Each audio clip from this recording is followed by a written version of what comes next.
some have said before, history, what is it but his story, right? Very important to recognize that anytime we're reading history, we're reading someone's story, someone else's story. And whenever we're talking about history, of course, we're talking about periods of time, right?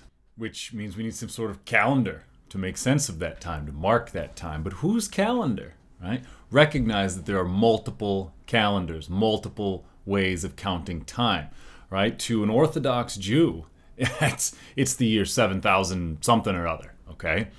Different calendars in different places, right? So, the Western world, we say it's 2021, right? But what I'm trying to point out to you is that don't get it twisted. Oh no, the Earth's been around a very long time.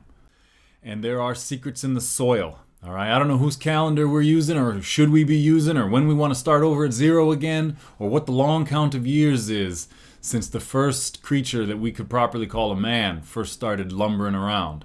But it's been a long time indeed, and there's secrets in the soil. Troy was a myth. It was part of one of Homer's epic poems. That crazy Greek. The Greeks were crazy in some good ways. But in any event, it was a myth. Mythical Troy. Until, of course, in the 1990s, somebody actually found the remnants of the city of Troy.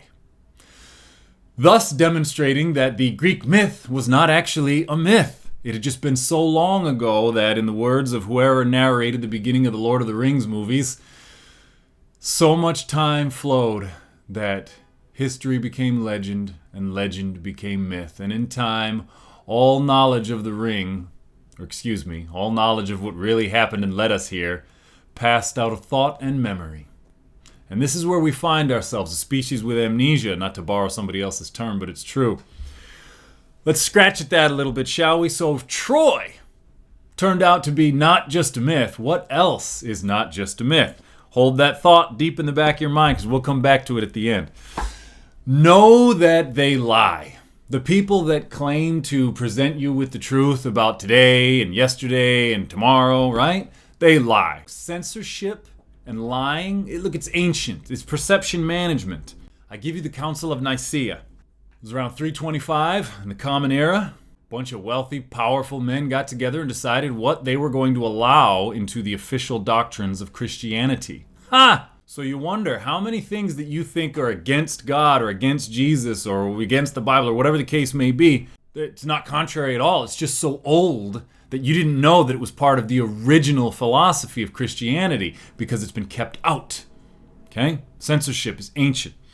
Other histories from across the world, other religious books, other religious histories, same story. I mean, I could spend a lot of time on this. It's ancient stuff. You got to scratch to try to find the truth. Things have been hidden, but much has been revealed and much has been discovered. And much is out there for he or she who would look. I give you the book of Hanoch, otherwise known as Enoch. Well worth reading. There's a link to it, which I hope some of you will use. Lot came in contact in Genesis chapter 19 with some individuals who he termed angels, or better said, he termed whatever he termed them, and then it was translated to angels. The thing is, these angels would eat food, and apparently had body parts that were very interesting to the people of Sodom and Gomorrah because they come banging on Lot's door. Talking about, we want to know those interesting men that have come to your house, right? The way I think of angel, I'm thinking of a spiritual thing. So whatever it is these people had in mind when they used whatever word that they used, they didn't mean angel in the way that I think of angel. So again, let's not get caught up in the words. I'm always warning people about that. Don't get caught up in the words. We think of the concept. What is it? Who is it? And whence did they come? To Lot's place, eating and drinking like men and women, and having a body that was desirable to the Sodomites. Whatever they were not just a being of spirit. There was something else. A different race of creature. Okay? So, returning to Hanoch. Now keep in mind, Enoch, we're talking about the great-grandfather of Noah. Okay? Like flood Noah. This is his great-granddaddy. All right? In the book of Hanoch, there are amazing things. Amazing things that are going to blow your mind. All right? I'm linking it Okay? You will find it on that same website. I'm linking it in the description as well. You got to look at this stuff. It came to pass when the sons of men had increased, that in those days beautiful and attractive daughters were born to them. Shades of Genesis, right? And the watchers, the sons of heaven, saw them and desired them. And they said to one another, "Come, let us choose wives for ourselves from the children of men. Let us father children for ourselves." But Semyaza, who was their leader, said to them, "I fear that you may not follow through with this deed, and I alone will pay the penalty for this great sin." And it goes on, and it names them. They took every woman of their choosing, and they began to cohabitate with them. Taught them charms and spells, and showed them a cutting of roots and trees. And the women became pregnant, and gave birth to 3 races. First, the great giants. Then the great giants fathered the Nephilim, and the Nephilim engendered the Eluid. Yeah, I'm going to pause it right there. This should be part of the Bible, frankly. Why is it not? These devoured all that labor that men produced until men were unable to sustain them, and the giants turned against mankind in order to devour them. And they began to sin against birds and against animals and against reptiles and against fish, and they devoured one another's flesh and drank their blood. Then all the earth complained about the lawless ones. Azazel taught them to make swords and daggers and shields and how to make gold into coins. He showed them the fabrication of mirrors and the art of making bracelets and ornaments and the art of making up the eyes, of the beautifying of eyelids and the most precious of stones. And the world was changed. You want to know how we got where we got right now? You got to know where we came from. Much of it is hidden, but discoverable. I'm going to leave the book of Hanach alone, except for one more piece, because this is just stuff you got to look at for yourself. So we are going to go to chapter 6. This is verse 15.11. The spirits of the giants afflict, oppress, destroy, attack, do battle, and work destruction on the earth and cause sorrow. They eat no food, do not thirst, and are not observed by the eyes. And these spirits will rise against the sons of men and against women, because they came out of them during the days of slaughter and destruction. Incredible stuff in there. So what are these watchers, these Nephilim, these giants, these angels?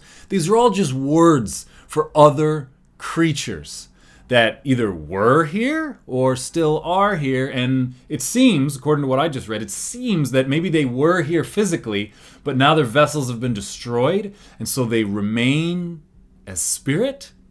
I'm not claiming to have all the answers, folks. Let me just make that clear. But dang if I ain't got some questions that you should be scratching at, huh? Huh? This is all God's creation. Returning to Lot. What happened to Sodom and Gomorrah? I mean, do we think that God just snapped his almighty fingers and just turned it into a cinder? No. A scientific process took place, all right? When God sends rain, he doesn't just open the door to Hogwarts and rain falls out of the sky. No, it's scientifically explainable how these things happen. Does it make it any less miraculous? No, it's a frickin' miracle. Life is a miracle, okay? But, miracles are not unscientific, all right? What they do is they push the edges of what we know is possible. Right? But, God doesn't work against science and against nature because God created science and nature. Do you see how that works, folks? Do you see what I'm trying to say here? Okay? So, if there was a flood, well, then it happened according to a scientific process.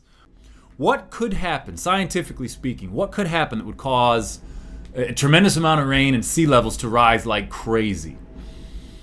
Well, let's think about this.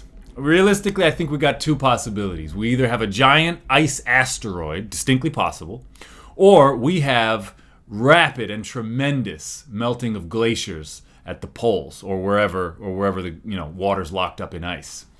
Now that's happened before. You look at cycles of glaciation, that's happened before, right? Tying all of these weird things that seem separate together, what do we have? We've got a race of beings that's clearly man-like, but definitely different. And then we've got their offspring. We've got gigantic floods. And then where are these giants coming from? what civilizations were existing prior to the ones that we know from our history? I mean, you gotta wonder. But so in order to scratch at that, you gotta look at things that transcend just one city or one country, right? So what are things that transcend that? Language is one thing that transcends that. And numbers is another thing that transcends that. So let's think to ourselves, can we come up with some reasons why we might believe that there are ancient civilizations that we don't get to learn about because it would ruin the paradigm that the control system has in place? Well, bing! Yes, I think that we've got evidence actually right in our face. It was rumored that there were men that had 6 digits. Goliath of Gath was one. In 1 Chronicles chapter 20, verse 6, we can find that piece about Goliath. And so why is that relevant? Well, think about it. How are we counting our time? Are we counting 10 seconds times 10, 100 seconds is an hour? That would make sense, given that we've got 5 digits on each, right? But no, we're counting 60 seconds to a minute, and 60 minutes to an hour, and 24 hours to a day, which is, of course, divisible by 6, not 5. And the Romans, they had to add in the month of August and the month of July, right, after Julius and Augustus, to get that calendar up to 12 months, right? Because remember, December, right, DEC, decimal, right, divided into 10, like decade, DEC. December was the 10th month. So we took a 10-month calendar and we made it into a 12-month calendar, which is divisible by 6. And then, of course, there's lots of stars in the sky and lots of minor constellations, but how do we divide up the houses? 12 major constellations. Are we seeing this, folks? So, 6. Super relevant for a lot of different reasons. I mean, some could argue that 6 might be the number of either God or humanity, because if you think about it, you take that male triangle with 3 points and you take that female triangle with 3 points and you slap them together. Wrong side.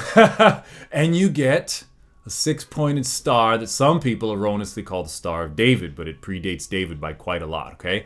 And that number, 6, and the number system based on 6 is sexagesimal. Okay, because when you bring the 3 and the 3 together, we call that sex, and that's what reproduces life, right? So I don't have the answer to why our time systems are based on 6, but I gotta wonder, if our time systems are based on 6, if they're sexagesimal, and the giants had 6 digits on each limb, well, maybe there's a lot to be learned there, okay? Maybe there's a lot to be learned there, right? So Lot called them angels, and Hanok called them the Watchers, and if you read the book of Hanok, you'll find that he interacted with them quite a great deal, and never died on earth because he was taken, and that's straight out of the canonical Bible, right? I mean, you don't even have to read the book of Hanok for that. Very interesting stuff. So now again, let's return to the flood, right? The flood to get rid of these Nephilim and these giants, right? Well, were these giants just a band of stragglers running around causing problems? No. They might have been a civilization. They might have been a civilization that we think of as Atlantis. That disappeared under the waves of an angry sea. Flooding, anyone? So for all we know, the great flood that Noah had to build an ark, remember his great-grandpappy Hanok, right, was talking about the problems that these people were causing, these creatures, these watchers, these Nephilim, these giants. And then lo and behold, his grandson builds a frickin' boat to get away from the flooding, the tremendous flooding that may very well have sunk the Atlantean giant Nephilim empire. Again, I'm not saying that's what happened. I'm just saying you gotta wonder, because there's a lot of overlap here, folks. There's a lot of overlap, and you're never gonna find this in mainstream. So I'm bringing it to you now so that you can do your own due diligence and learn a little bit about this stuff, because there's much to be found, and it is truly fascinating. And I think if nothing else, it will fill you even more with the awe of the Creator and the creation. Because this is some epic stuff, folks. This is epic stuff. Okay, so returning, as I said, to Greek myth. Plato, very serious man who normally people listen to Plato or they read Plato and they say, oh, this is serious stuff. Plato was a philosopher. He was interested in the truth only. So I find it to be quite a stretch to think that he would write about Atlantis and he was just pulling our leg or making allegory. That doesn't make any sense to me, but that's what you'll find in the mainstream. Plato, okay, like Homer, wrote a Greek myth, and he wrote it about a city, or in this case, really more of a country. Atlantis was like an empire, it wasn't just like one city. This is about 360 BC, and the writings are called Timaeus and Critias. And he's talking about Atlantis, and he talks about it at length. At length, he talks about Atlantis, even goes so far as to say what happened to it and basically where it was. Oh, but it's a myth, right? Just like Troy. Okay? So, if we take a look at all of these different things, my opinion is that it's very, very clear. A tremendous amount of history is being hidden from us deliberately. Okay, archaeology is not separate from politics. Let me tell you what. You can bet your arse that if somebody in Palestine or Israel or whatever you'd like to call it found something that supported their cause, one side, the Palestinians or the Israelites, would want to suppress it, and the other side would want to put it in the full light of day, right? Yeah, archaeology is political. So you got to just recognize that and really take a look at this vast history that lies behind us with open eyes and an open heart and with your mind and your God outside of the box, because there's a lot of incredible stuff to be found there. And it may be that our future is actually dependent upon understanding our past. Because if what is in the book of Hanok is true, well, then there are beings here that have been here a long time. They've not had our best interests at heart, and they are still, even perhaps without bodies, waging war against humanity. Do you see any evidence for that in the world around you? Hadn't we better learn a little bit more about our past so that we can better chart a course for the future? Prepare thyself, know thyself, and know thy history.